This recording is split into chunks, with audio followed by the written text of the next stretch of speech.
عليكم ورحمة الله وبركاته. نحمده ونصلي على رسوله الكريم أما بعد.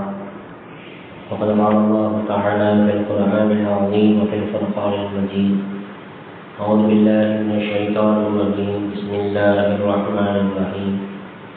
ومن يطع الله ورسوله يتق الله ويخشى الله ويتقه فأولئك هم الفائزون. صدق الله مولانا العظيم. அளவற்ற அருளாளரும் நிகரற்ற அன்புடையோனுமாகிய எல்லாம் வல்ல அல்லாஹ் தஆலாவின் திருநாமம் போற்றி துவங்குகின்றேன்.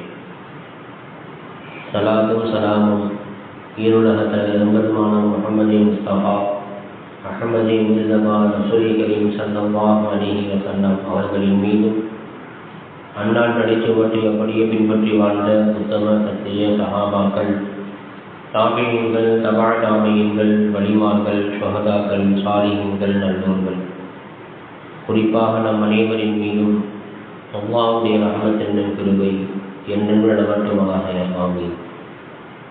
கனிமிகு அல்லாஹ் நடிகார்களே, மேலான பெரியார்களே, சகோதரர்களே, சகோதரிகளே, தாய்மார்களே, அல்லாஹ் சுப்ஹானஹு வ தஆலா அவனுடைய மிகப்பெரிய கருணை, அவனுடைய அருள், புனிதமிக்க ரமதானுடைய மாதத்தில் இபாதத்துகளிலே நாம் கவனம் செலுத்தி அனைத்து விதமான இபாதத்துகளிலும் நாம் கலந்து கொண்டு தனிப்பட்ட முறையிலும் அதிகமான இபாதத்துகள் நாம் செய்தோம். இப்பொழுது ரமலானுடைய மாதங்கள் நிறைவுற்று மதரசாக்கள் திறக்கப்படக்கூடிய நாட்கள் நெருங்கி கொண்டிருக்கிறது. எனவே இப்பொழுது நாம் இபாதத்தை விட இல்முக்கு முக்கியத்துவம் கொடுக்க வேண்டிய மிக இக்கட்டான ஒரு சூழ்நிலையில் நாம் இருந்து கொண்டிருக்கின்றோம். இபாதத்தை விட இல்மு என்பது மிகவும் சிறப்பிற்குரியது, மிக மிக சிறப்பானது என்று நபிகள் நாயகம் ஸல்லல்லாஹு அலைஹி வஸல்லம் அவர்கள் ஹதீஸின் வாயிலாக நமக்கு சொல்லித் தருகிறார்கள். கனிமிகு அல்லாஹ் நடிகார்களே, பெருமானார் ஸல்லல்லாஹு அலைஹி வஸல்லம் அவர்கள் அல்லாஹ்விடத்திலே கேட்டிருக்கக்கூடிய துவாக்களில் எந்த ஒரு துவாவிலும் எனக்கு இதை அதிகமாக்கி கொடு என்று கேட்கவில்லை. ஆனால் இல்மு கல்வியுடைய விஷயத்தில் மட்டும் ரப்பி ஜித்னி இல்மா, என்னுடைய இறைவா எனக்கு கல்வி ஞானத்தை நீ அதிகப்படுத்துவாயாக என்று கேட்டார்கள். கல்வி என்பது வெறுமனை அலிஃபா ஓதுவது, மார்க்கத்தினுடைய சட்டத்திட்டங்களை தெரிந்து கொள்வது, வெறும் குர்ஆனை ஓதுவது, ஹதீஸ்களை வாசிப்பது என்பது கிடையாது. அதனுடைய உள் அர்த்தங்களை நாம் விளங்க வேண்டும். குர்ஆனுடைய பொருள், அதனுடைய விளக்கங்களை நாம் அறிய வேண்டும். ஹதீஸ்களுடைய பொருள், அதனுடைய விளக்கங்களை நாம் அறிய வேண்டும். இதுதான் கல்வி. மொழிகளை தெரிந்து கொள்வது என்பது வேறு, கல்வி கற்றுக்கொள்வது என்பது வேறு. உதாரணத்திற்கு ஒருத்தர் வெளிநாடு போகிறாங்க அப்படின்னு சொன்னால் ஒரு 2-3 வருஷம் அங்கே இருந்துட்டாங்கன்னா அங்கே என்ன மொழி பேசப்படுகிறதோ, உதாரணத்துக்கு சவுதிக்கு போகிறாங்க அப்படின்னா என்ன செஞ்சிடுவாங்க, அரபி நல்ல சரளமாக பேசுவாங்க. அதே மாதிரி மலேசியாவுக்கு போகிறாங்கன்னு சொன்னால் என்ன மலாய் நல்லா பேச ஆரம்பிச்சிடுவாங்க. இப்போ கேரளாவுக்கு போகிறாங்க, மலையாளம் நல்லா என்ன செஞ்சிடுவாங்க, பேச ஆரம்பிச்சிடுவாங்க. இப்போ இதெல்லாம் மொழிகள். இதே அவரிடத்துல மலாய் மொழியையும் அரபி கிதாபுகளையும் கொடுத்து வாசிக்க சொன்னால் வாசிக்க தெரியாது. அப்போ மொழி என்பது வேறு, கல்வி கற்குதல் என்பது வேறு.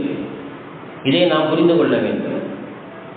குர்ஆனுடைய இல்மு, இந்த இல்மு என்பது எந்த அளவுக்கு உயர்ந்தது என்பதை பெருமானார் ஸல்லல்லாஹு அலைஹி வஸல்லம் அவர்கள் சொல்லும் பொழுது, உங்களுடைய உள்ளங்களிலிருந்தும் ஒரே இரவிலேயே அல்லாஹ் சுப்ஹானஹு வ தஆலா குர்ஆனுடைய அந்த ஆயத்துக்களை உங்களுடைய உள்ளங்களிலிருந்தும் ஒரே இரவிலே அல்லாஹ் எடுப்பதற்கு முன்பதாக அதனுடைய ஞானத்தை நீங்கள் கற்றுக்கொள்ளுங்கள். கியாமத்துடைய நெருக்கத்தில் அதில் இப்னு மஸ்ஊத் ரலியல்லாஹு அன்ஹு சொல்கிறாங்க, லயுஸ்தரன்ன அலல் குர்ஆனி ذات ليلة فلا يدرك آية في مصحف. ஒரே இரவிலேயே அல்லாஹ் சுப்ஹானஹு வ தஆலா குர்ஆனிலே இருக்கக்கூடிய அந்த ஆயத்துக்களை அந்த ஏட்டுகளிலிருந்து அல்லாஹ் எடுத்து விடுவான். ஃபி கல்பி அஹதின் இல்லா ருஃபிஅ, ஒருவருடைய உள்ளத்திலேயும் ஒரு ஆயத்தும் இருக்காது. எழுதி வைத்திருக்கக்கூடிய அந்த பேப்பர்லேருந்து அல்லாஹ் என்ன செஞ்சிருவான், முஸ்ஹப் என்று சொல்லக்கூடிய ஏட்டிலிருந்து எல்லாம் எடுத்துருவோம். இப்போ உள்ளத்தில் மனப்பாடம் பண்ணி வச்சிருக்கிறோம், சில ஆயத்துக்களை மனப்பாடம் பண்ணி வச்சிருக்கிறோம். அப்போ அந்த ஆயத்துக்களை எல்லாம் எடுத்து விடுவான் என்று சொன்னால் அதனுடைய விளக்கங்களை கேட்கும் பொழுது இப்னு மஸ்ஊத் ரலியல்லாஹு தஆலா அவங்க சொன்னாங்க, ஒரே இரவிலேயே அல்லாஹ் சுப்ஹானஹு வ தஆலா அவர் படுத்து உறங்குவார். காலையிலே விழிக்கும் பொழுது அவர் எத்தனை ஆயத்துக்களை மனப்பாடம் செய்து வைத்திருந்தாரோ அவை அனைத்து ஆயத்துக்களையும் அல்லாஹ் சுப்ஹானஹு வ தஆலா உள்ளத்திலிருந்து எடுத்து விடுவார். இப்போ அவருக்கு ஒரு சில விஷயங்கள் மட்டும்தான் அவருக்கு ஞாபகம் இருக்கும். அவருடைய பெயர், மேலும் எந்த அவர் மனப்பாடம் பண்ணி இருந்தார் அது மட்டும் ஞாபகம் இருக்கும். குர்ஆனை தவிர குர்ஆன் ஆயத்தை அல்ல என்ன செய்வான், கியாமத்து நெருக்கத்தில் உள்ளத்திலிருந்து வல்லாஹ் எடுத்துடுவான். எனவே நீங்கள் என்ன செய்யுங்க, குர்ஆனுடைய கல்வியை கற்றுக்கொள்வதிலே நீங்கள் ஆர்வம் காட்டுங்கள். குர்ஆனுடைய கல்வியை அதை உயர்த்தப்படுவதற்கு முன்னால் அதனுடைய கல்வியை கற்றுக்கொள்வதில் நீங்கள் ஆர்வம் காட்டுங்கள் என்று பெருமானார் ஸல்லல்லாஹு அலைஹி வஸல்லம் அவர்கள் ஹஜ்ரத் இப்னு மஸ்ஊத் ரலியல்லாஹு அன்ஹு அவர்கள் சொன்ன செய்தி தாரமியிலே பதிவு செய்யப்பட்டது. அப்போ கல்வி ஞானம் என்பது குர்ஆனை கற்றுக்கொள்வது, குர்ஆனை ஓதுவது. இது வெறும் சிறு பிள்ளைகளுக்கு மட்டுமல்ல, பெரியவங்க என்ன செய்யணும், ஓதணும். வயதானவர்கள், வயதான மூதாட்டிகள், பெண்கள், வயதிற்கு வந்தவர்கள், சிறுவர்கள் எல்லாருமே என்ன செய்யணும், இந்த குர்ஆனை கற்க வேண்டும், குர்ஆனை ஓத வேண்டும். சிறு சிறு பிள்ளைகள் கூட இன்னைக்கு 7 வயதில் 8 வயதில் முழு குர்ஆனையும் மரணம் செய்த ஹாஃபிலாக ஆகிறாங்க என்பதாக நம்ம விஷயங்கள் நம்ம கேள்விப்படுறோம். இப்போ எந்த அளவுக்கு அவங்க குர்ஆனின் மீது ஆர்வம் கொண்டு அதை ஓதிருப்பாங்க என்பதை நம்ம யோசிக்கணும். 60 வயது ஆனதற்கு பிறகும் கூட குர்ஆனை ஓதி தெரியாத எத்தனை பேர் இருக்கிறாங்க.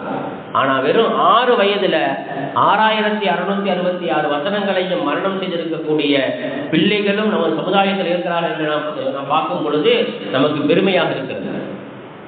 அப்போ குர்ஆனுடைய கல்வியையும் அதை ஓதுவது, அதை விளங்குவது, அதை படிப்பது, பிறருக்கு கற்றுக்கொள்வது, கற்றுக் கொடுப்பது என்பது இருக்கிறதே, இந்த குர்ஆனுடைய கல்வி இல்மு என்பது இபாதத்தை விட சிறந்தது என்பதாக ஸல்லல்லாஹு அலைஹி வஸல்லம் சொல்லி காட்டுறாங்க. எந்த அளவுக்கு இந்த இல்மு என்பது உயர்ந்தது என்பதை நிறைய ஹதீஸ்களின் மூலமாக நாம் பார்க்க முடியும். குர்ஆன்ல வரக்கூடிய ஆயத்துக்கள் நம்ம பார்க்க முடியும். எல்லாம் குர்ஆன்ல என்ன செய்யலாம் சொல்றான், வஅல்லம ஆதம அஸ்மாஅ குல்லஹா. ஆதம் அலைஹிஸ்ஸலாத்து வஸலாம் அவங்களை அல்லாஹ் படைச்சிட்டு உடனே அல்லாஹ் என்ன செஞ்சான், எல்லா பெயர்களையும் அல்லாஹ் கற்றுக் கொடுத்தான். எடுத்த உடனே கல்வி தான். ஆதம் அலைஹிஸ்ஸலாம் படைச்ச உடனேயே அடுத்த ஸ்டெப்பு என்ன, நீங்க இப்படி வாழணும், நீங்க இப்படி போகணும், இப்படி வரணும், இப்படிலாம் சொல்லல. அல்லாஹ் படைத்த உடனேயே அடுத்த ஸ்டெப் என்ன சொல்றான், அல்லாஹ் வஅல்லம ஆதம அஸ்மாஅ குல்லஹா. ஆதம் அலைஹிஸ்ஸலாம் அவர்களுக்கு அனைத்து பெயர்களையும் அல்லாஹ் கற்றுக் கொடுத்தான். அதே போல பெருமானார் ஸல்லல்லாஹு அலைஹி வஸல்லம் அவர்களுக்கு 40வது வயதிலே நபித்துவம் கொடுக்கப்படுது. நபித்துவம் கொடுக்கப்பட்டதற்கு பின்னால் உங்களுடைய வாழ்க்கை இப்படித்தான் இருக்க வேண்டும் என்பதாக அல்லாஹ் எடுத்த எடுப்பிலேயே எல்லாம் என்ன செய்யல, வாழ்வியல் சம்பந்தப்பட்ட ஆயத்துக்கள் எல்லாம் இறக்கல, சட்டதிட்டங்கள் சம்பந்தப்பட்ட ஆயத்துக்கள் எல்லாம் இறக்கல, ஹஜ்ஜி சம்பந்தப்பட்ட ஆயத்துக்கள் எல்லாம் இறக்கல, நோன்பு சம்பந்தப்பட்ட ஆயத்துக்கள் எல்லாம் இறக்கல. அல்லாஹ் இறக்கிய முதல் ஆயத்தை என்னன்னு சொன்னா, இக்ரா பிஸ்மி ரப்பிக்கல் லதீ கலக். உம்மை படைத்த அந்த இறைவனுடைய பெயரால் நீங்கள் ஓதுங்கள். முதல் கட்டளை என்ன, படிங்க. அப்ப ஆதம் அலைஹிஸ்ஸலாத்து வஸலாம் அவர்களை படைத்த உடனேயே முதல் கட்டளை அவளுக்கு அஸ்மாக்கள், எல்லா பெயர்களையும் கற்றுக் கொடுத்தது. அங்கேயும் கல்விதான். பெருமானார் ஸல்லல்லாஹு அலைஹி வஸல்லம் அவர்களுக்கு நபித்துவம் கொடுக்கப்பட்டதற்கு பின்னால் இறக்கப்பட்ட முதல் வசனம் என்ன, இக்ரா பிஸ்மி ரப்பிக்கல் லதீ கலக், நீங்கள் படியுங்கள். அப்ப இல்மு என்பது எந்த அளவுக்கு உயர்வானது என்பதை நாம் புரிந்து கொள்ள வேண்டும். ஹஜ்ரத் சுலைமான் அலைஹிஸ்ஸலாத்து வஸலாம் அவர்களுக்கு அல்லாஹ் சுப்ஹானஹு வ தஆலா 2 விதமான நிஅமத்துக்கள் அல்லாஹ் கொடுத்தான். இப்னு அப்பாஸ் ரலியல்லாஹு தஆலா சொல்றாங்க, சுலைமான் அலைஹிஸ்ஸலாம் அவங்களுக்கு அல்லாஹ் சுப்ஹானஹு வ தஆலா 2 விதமான நியமத்துகளை கொடுத்து, இந்த 2ல உங்களுக்கு எது வேணும், உங்கள் சாய்ஸ், நீங்கள் எது வேணாலும் என்ன செய்யலாம், நீங்கள் தேர்வு செய்து கொள்ளலாம் என்பதாக அல்லாஹ் என்ன செஞ்சான், இஷ்டம் கொடுத்துட்டான். ஆனால் ஹஜ்ரத் சுலைமான் அலைஹிஸ்ஸலாத்து வஸ்ஸலாம் அவர்கள் 2 அல்லாஹ் கொடுத்தான். ஒன்று கல்வி இல்மு, 2வது முல்க் அரசாட்சி, முழு உலகத்தையும் ஆட்சி செய்யக்கூடிய அரசாட்சி. இந்த 2ல உங்களுக்கு எது வேணும், உங்கள் இஷ்டம். ஆனால் சுலைமான் அலைஹிஸ்ஸலாத்து வஸ்ஸலாம் அவர்கள் எதை தேர்ந்தெடுத்தாங்க தெரியுமா? ஃபக்தாரல் இல்ம, அவங்க கல்வியை தான் என்ன செஞ்சாங்க, தேர்ந்தெடுத்தாங்க. ஆனால் அல்லாஹ் சுப்ஹானஹு வ தஆலா அவர்கள் கல்வியை தேர்ந்தெடுத்ததனுடைய பிரதிபலனாக வஊதியல் இல்ம வல் முல்க், கல்வியையும் அல்லாஹ் அவர்களுக்கு கொடுத்தான். அதே போன்று முழு உலகத்தையும் ஆட்சி செய்யக்கூடிய அரசாட்சியும் அல்லாஹ் கொடுத்தான். அப்போ கல்வியை நாம் தேர்ந்தெடுக்கும் பொழுது, மார்க்க ஞானத்தை பெற்றுக்கொள்ளக்கூடிய கல்வியை நாம் தேர்ந்தெடுக்கும் பொழுது, அல்லாஹ் சுப்ஹானஹு வ தஆலா நாம் அறியாத விதத்திலே நமக்கு பலவிதமான பதவிகள் மட்டுமல்ல, பலவிதமான ஞானங்களை அல்லாஹ் கொடுக்கின்றான். கண்ணியமிக்க அல்லாஹ் நல்லடியார்களே, அப்போ அல்லாஹ் சுப்ஹானஹு வ தஆலா முதலாக நம்ம கற்றுத்தரக்கூடிய விஷயம் என்னன்னு சொன்னால் அது கல்வி தான். அப்போ கல்வி ஞானங்களை நாம் பெற்றுக்கொள்ள வேண்டும். ஆண்களுக்கு மட்டுமல்ல, பெண்களுக்கும் கல்வி ஞானங்கள் மிக முக்கியமானது. எந்த அளவுக்கு பெண்களுக்கு மார்க்க விஷயங்களே, மார்க்க கல்வியை நாம் கொடுப்போமோ அந்த அளவுக்கு குடும்பங்கள் மார்க்க உள்ள குடும்பங்களாக, தீன்தாரிகளாக என்ன செய்வாங்க, வாழ்வாங்க. ஹராமும் உள்ள வராது, உள்ள வரவும் விட மாட்டாங்க. இன்னைக்கு பெண்களுக்கு நாம் கல்வியை கொடுக்காம அவங்க அதெல்லாம் கற்றுக்க மாட்டாங்க என்பதாக நம்மளே முடிவு பண்ணிட்டோம். எந்த அளவுக்கு பெண்களிடத்திலே கல்வியை கொண்டு போய் நாம் சேர்ப்போமோ அவர்கள் அதை என்ன செய்வாங்க, பெற்றுக்கொண்டு அதன் மூலமாக சிறந்த சமுதாயத்தை அவங்க உருவாக்குவாங்க. முதலில் தன்னுடைய ஒழுக்க நடைமுறைகளை சரி செய்வார்கள், பிறகு தன்னுடைய குடும்பத்தார்களை சரி செய்வார்கள், பிறகு தான் இருக்கக்கூடிய அந்த தெரு, அந்த வீடுகள், சுற்றி இருக்கக்கூடிய வீடுகள், பிறகு முஹல்லா, இப்படியாக கொஞ்சம் கொஞ்சமாக என்ன செய்வாங்கன்னா தீனுடைய சூழ்நிலையில மக்களை கொண்டு வந்துடுவாங்க. ஏன்னா பெண்களால் முடியாதது எதுவுமே கிடையாது. எந்த அளவுக்குன்னு சொன்னா, பெண்களிலேயே ஹதீஸ் கலையில தேர்ச்சி பெற்றவங்க, இது மட்டுமல்ல கிட்டத்தட்ட 14 கலைகளில் தேர்ச்சி பெற்றவங்க அண்ணன் ஆயிஷா ரலியல்லாஹு தஆலா அன்ஹா. வெறும் குர்ஆன் ஹதீஸ் மட்டும் கற்றவங்க அல்ல, கிட்டத்தட்ட 14 கலைகள் தெரிஞ்சிருக்கக்கூடிய மிகப்பெரிய ஒரு ஞானவான் ஹஜ்ரத் அன்னை ஆயிஷா ரலியல்லாஹு தஆலா அன்ஹா. குர்ஆனுடைய ஹதீஸ்களை ரொம்ப கம்மியாக தான் அவங்க அறிவிச்சிருக்கிறாங்க. 2210 ஹதீஸ் தான் அவங்க அறிவிச்சிருக்கிறாங்க. ஆனால் பெண்களுக்கு தேவையான அனைத்து விதமான சட்டங்களும் அந்த 2210 ஹதீஸ்கள் தான் இருக்கு. பெண்கள் சம்பந்தப்பட்ட எந்த சட்டங்கள் தேவையோ அனைத்து சட்டங்களும் யார் சொல்லிக் கொடுத்தது? அன்னை ஆயிஷா ரலியல்லாஹு தஆலா அன்ஹா. 2210 ஹதீஸ் அறிவித்தது மட்டுமல்ல, அந்த ஹதீஸினுடைய பொருள், அதனுடைய விளக்கங்கள், அதில் எடுக்கக்கூடிய சட்டங்கள், இவை அனைத்தையும் தெரிஞ்சவங்க யாரு? அன்னை ஆயிஷா ரலியல்லாஹு தஆலா அன்ஹா. அன்னை ஆயிஷா ரலியல்லாஹு தஆலா அவங்கள்ட்ட பாடம் படித்தவங்க எத்தனை பேர் தெரியுமா? அது கணக்கே கிடையாது, 6 லட்சக்கணக்கான மாணவர்கள். அதில் தாபீயின்ல கட்டுப்பட்டவங்க அதற்கு மஸ்ரூக் ரலியல்லாஹு தஆலா, இவங்க மிகப்பெரிய தாபி. இவங்க அதற்கு அன்னை ஆயிஷா ரலியல்லாஹு தஆலா என்ன செஞ்சாங்க? பாடத்தை கற்றுக்கொண்டாங்க, மார்க்க ஞானத்தை கற்றுக்கொண்டாங்க. அதே போல ஹஜ்ரத் இமாம் ஷாஃபி ரஹ்மத்துல்லாஹி அலைஹி, எவ்வளவு பெரிய இமாம், ஷாஃபி மதுஹபினுடைய மிகப்பெரிய இமாம். குர்ஆன் ஹதீஸிலிருந்து மார்க்க சட்டங்களை எடுத்து கொடுத்தவர். தன்னுடைய உடல்நிலை குறைவாக இருக்கக்கூடிய அந்த நிலையிலும் கூட இந்த உம்மத்திற்கு மார்க்க சட்டங்களை கொடுத்து சென்றவர்கள் தான் ஹஜ்ரத் ஷாஃபி ரஹ்மத்துல்லாஹி அலைஹி. அவங்க யார்கிட்ட பாடம் படித்தாங்க தெரியுமா? ஹஜ்ரத் நஃபீசத்து மிஸ்ரியா என்று சொல்லக்கூடிய ஒரு பெண்மணியிட்ட தான் பாடம் படித்தாங்க. இந்த நஃபீசத்து மிஸ்ரியா யார் தெரியுமா? பெருமான ஸல்லல்லாஹு அலைஹி வஸல்லுடைய பேர பிள்ளை ஹசன் ரலியல்லாஹு தஆலா, அவர்களுடைய பேர பிள்ளையினுடைய பேத்தியினுடைய மகன். பெருமான ஸல்லல்லாஹு அலைஹி வஸல்லம் குடும்பத்தை சார்ந்தவங்க இவர்களிடத்திலே தான் இமாம் ஷாஃபி ரஹ்மத்துல்லாஹி அலைஹி என்ன செஞ்சாங்க? மார்க்க ஞானத்தை கற்றுக்கொண்டாங்க. இப்போ பெண்களுக்கு நாம் மார்க்க ஞானத்தை நாம் கொடுத்து விட்டோம் என்று சொன்னால் அவர்கள் மூலமாக ஆயிரக்கணக்கில் அல்ல லட்சக்கணக்கான மார்க்க ஞானிகளை அவர்கள் உருவாக்குவார்கள் என்பதில் எந்த சந்தேகம் கிடையாது. இவை எல்லாம் மிகப்பெரிய உதாரணங்கள். இமாம் ஷாஃபி ரஹ்மத்துல்லாஹி அலைஹி அவர்கள் தன்னுடைய வீட்டிலிருந்து புறப்பட்டு மஸ்ஜிதுக்கு போவாங்க. மஸ்ஜிது பள்ளியாசல் அமைதான் பாடம் நடத்துவாங்க. அந்த இடைப்பட்ட அந்த அந்த இடத்துல தான் ஹஜ்ரத் நஃபீஸத்துல் மிஸ்ரியா அவங்களுடைய வீடு. பாடம் நடத்த போகும் பொழுது அவங்கள்ட்ட போய் என்ன செய்வாங்க, சந்தேகங்களை கேட்டுட்டு போய் பாடம் நடத்துவாங்க. பாடம் நடத்திட்டு திரும்ப ரிட்டர்ன் வரும் பொழுது மீண்டும் நடத்திய பாடங்கள் சரிதானா என்பதை அவங்க என்ன செய்வாங்க, அவங்கள சரி பார்த்துக்கிட்டு திரும்ப என்ன செய்வாங்களாம், தன்னுடைய வீட்டுக்கு போவாங்க.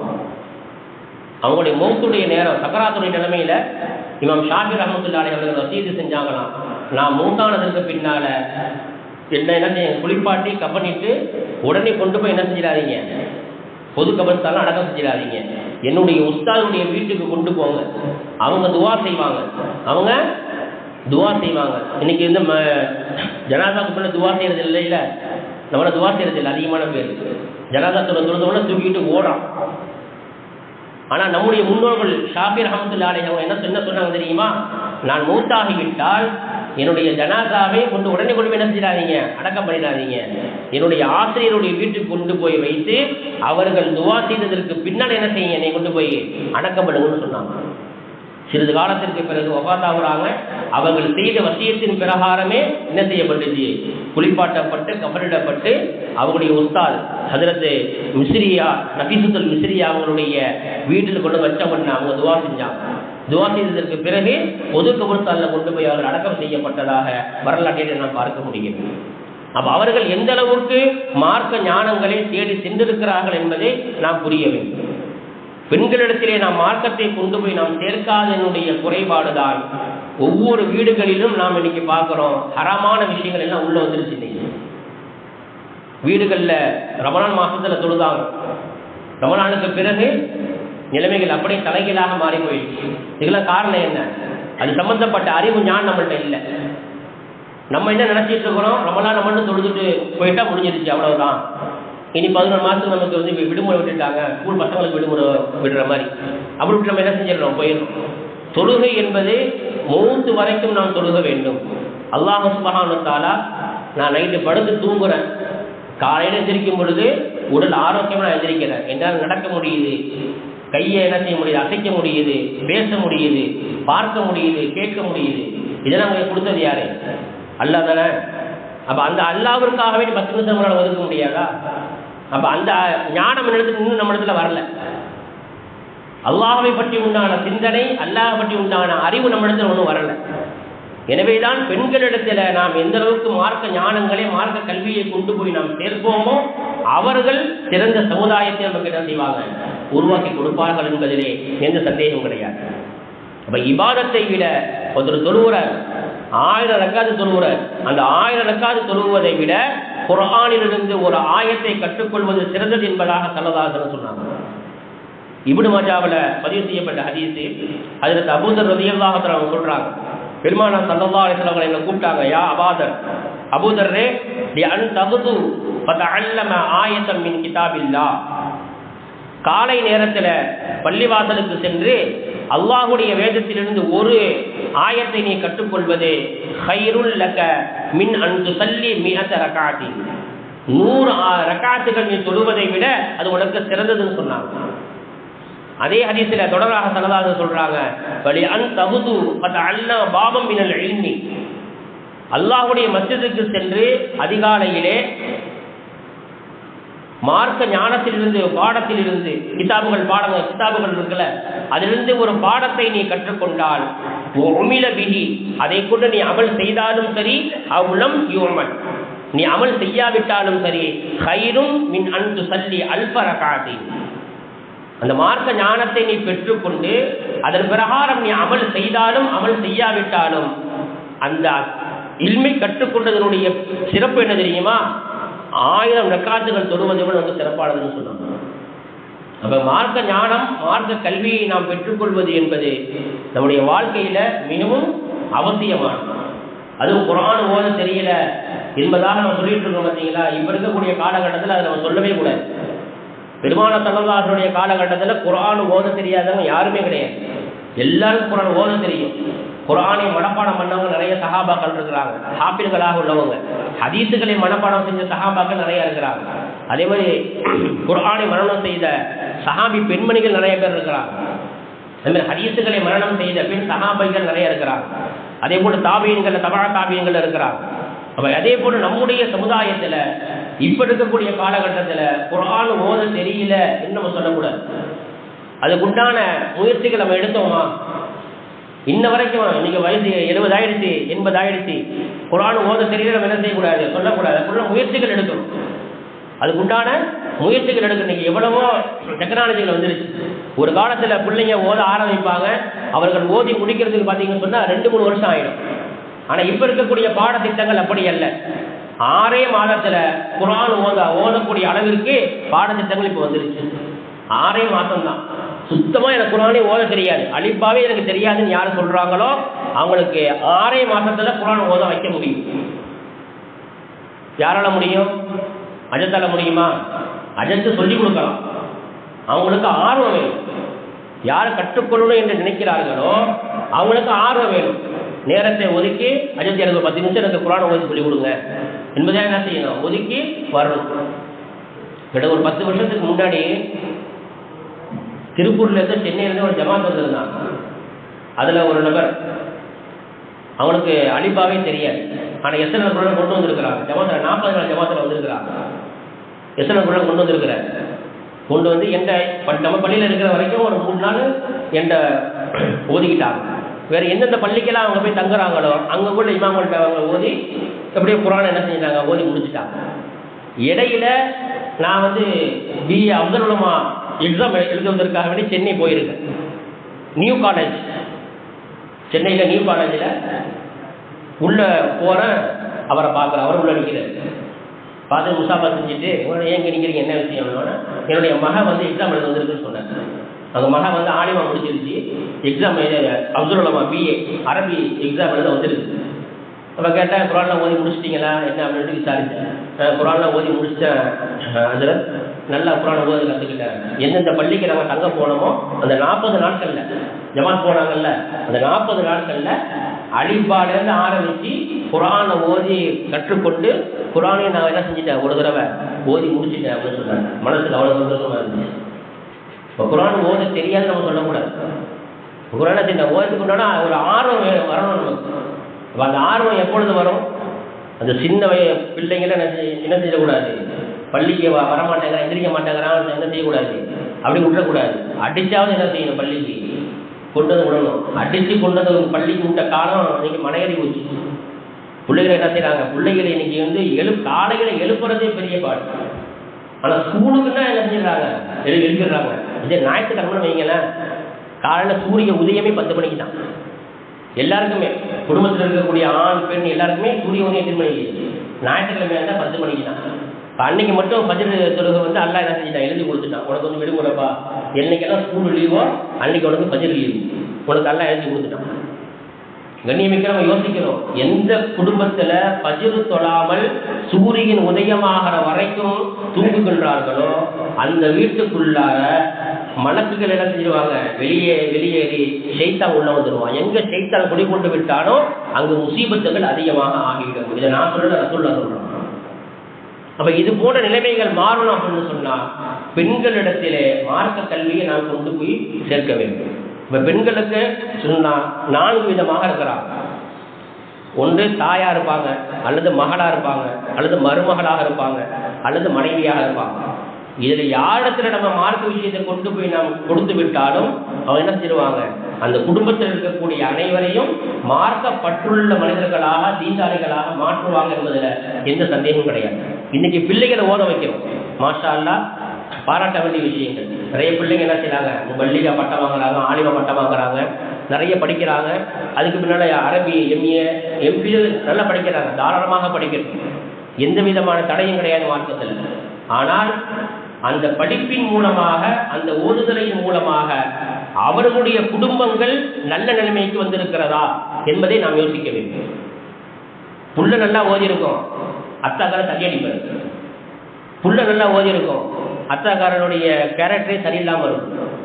அப்போ அந்த பிள்ளையை ஓத வச்சு ஒரு பிரயோஜனமும் கிடையாது, தன்னுடைய குடும்பத்திலேயே மாற்றம் இல்லையே. அப்போ என்ன, எதுக்காக நம்ம ஓத வச்சிருக்கிறோம்?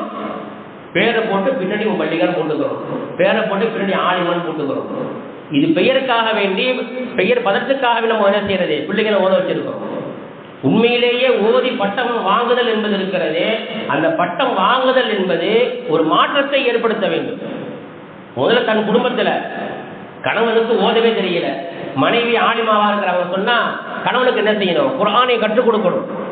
இதுதான் மாற்றம், இதுதான் மிகப்பெரிய ஒரு மாற்றம். அந்த மாற்றங்கள் நம்ம இடத்துல இருக்குதா? நீ எத்தனையோ பேர் என்ன செய்யறாங்க, ஆலிமா பட்டம் வராங்க, ஆலிமா பிள்ளைகளை திருமணம் முடிச்சிருக்கிறாங்க, ஆனா அவர்கிட்ட தொழுகையே இருக்கு. தொழுகைன்னு அவருக்கு என்னன்னே தெரியாது, தொழுகையில என்ன ஓதணும் தெரியாது. பெருமான ஸல்லல்லாஹு காலத்துல சஹாபாக்கிட்ட வசதி வாய்ப்பே கிடையாது, ஒரு பைசா ஒரு திருகம் கூட இருக்காது. அப்ப அந்த சஹாபிகளை பார்த்து ரசூலுல்லாஹ் கேட்பாங்க, நீங்க திருமணம் முடிச்சுக்கிட்டா என்ன அப்படின்னு. அவங்களுடைய வயதை கணக்கு வச்சு சொல்லுவாங்க ரசூலுல்லாஹ். அப்ப அந்த சஹாபி சொல்லுவாரு, யார் ரசூலுல்லாஹ், மகனு கொடுக்க எனக்கு ஒண்ணுமே இல்லை, நான் ரொம்ப ஏழை. அப்ப பெருமான ஸல்லல்லாஹு சொல்லுவாங்க, குர்ஆன்ல ஏதேனும் ஒரு சூரா உங்களுக்கு மனப்பாடம் இருக்குதா? நான் எனக்கு சில சூறாக்கள் மனப்பாடம் இருக்குது.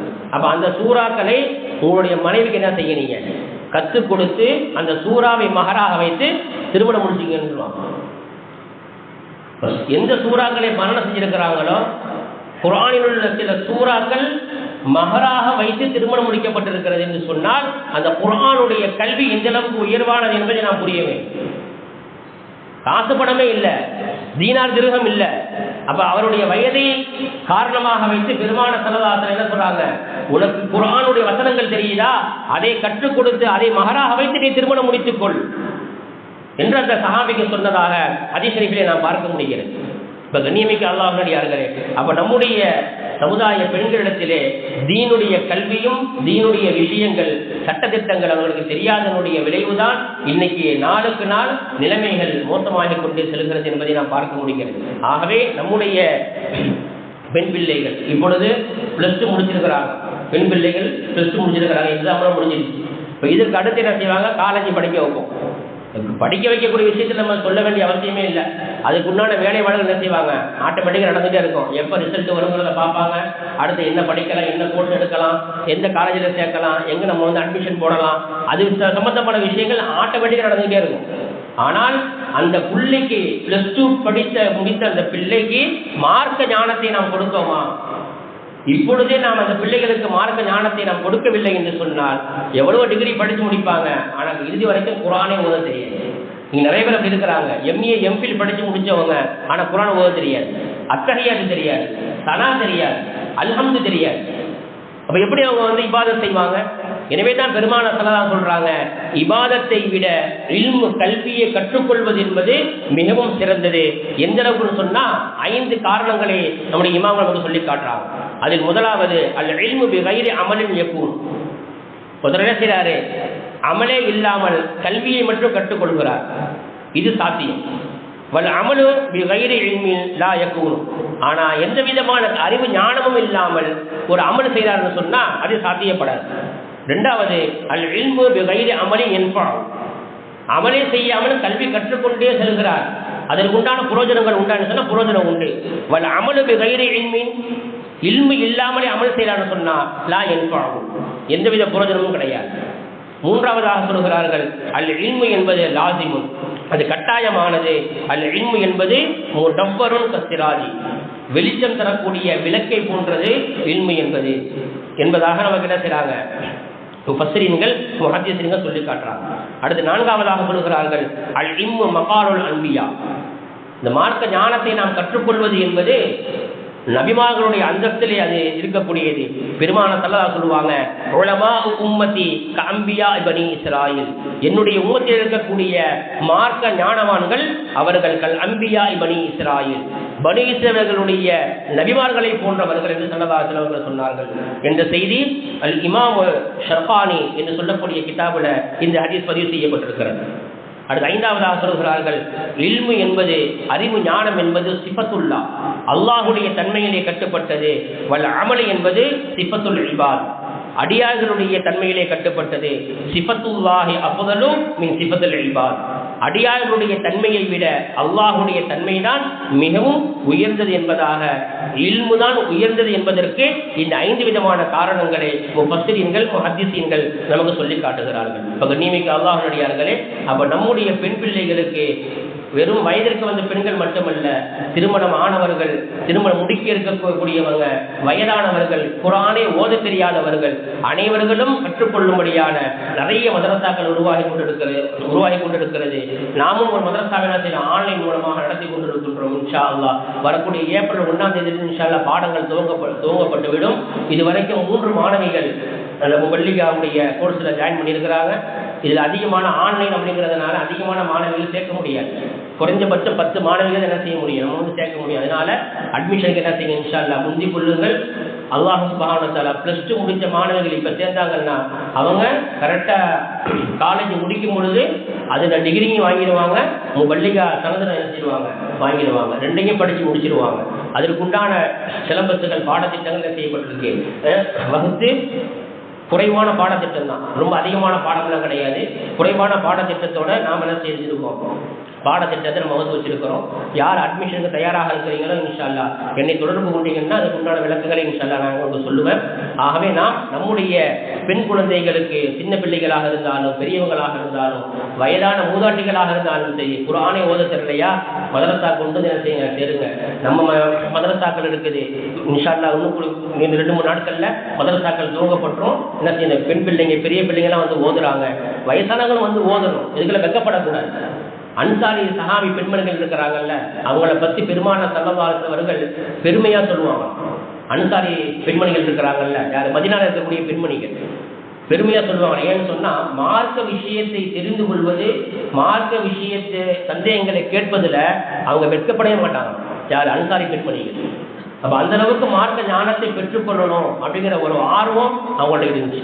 அப்போ எந்த அளவுக்கு மார்க்க ஞானம் நம்மள்கிட்ட இருக்குமோ அப்போ என்ன செய்வோம், அல்லாஹ்வுக்கு வழிபடுவோம், ரசூலுக்கு நாம் வழிபடுவோம். அல்லாஹ்வுடைய அச்சம் நம்மளுடைய உள்ளத்தில் இருக்கும். அல்லாஹ் சுப்ஹானஹு வ தஆலா சூரத்து நூர்ல சொல்றான், வமை யுத்திஇல்லாஹ வ ரசூலஹு, அல்லாஹ்விற்கு யார் அடிபணிந்தாரோ, பெருமானார் ஸல்லல்லாஹு அலைஹி அவர்களுக்கு யார் அடிபணிந்தாரோ, வயக்ஷல்லாஹ, மேலும் அல்லாஹ்வை யார் பயந்து கொண்டாரோ. இந்த விஷயத்திலே இந்த ஆயத்தினுடைய தஃசீர் எழுதுவாங்க, நம்முடைய சென்ற காலம் என்ன, நம்முடைய காலங்கள் முடிஞ்சிருச்சு.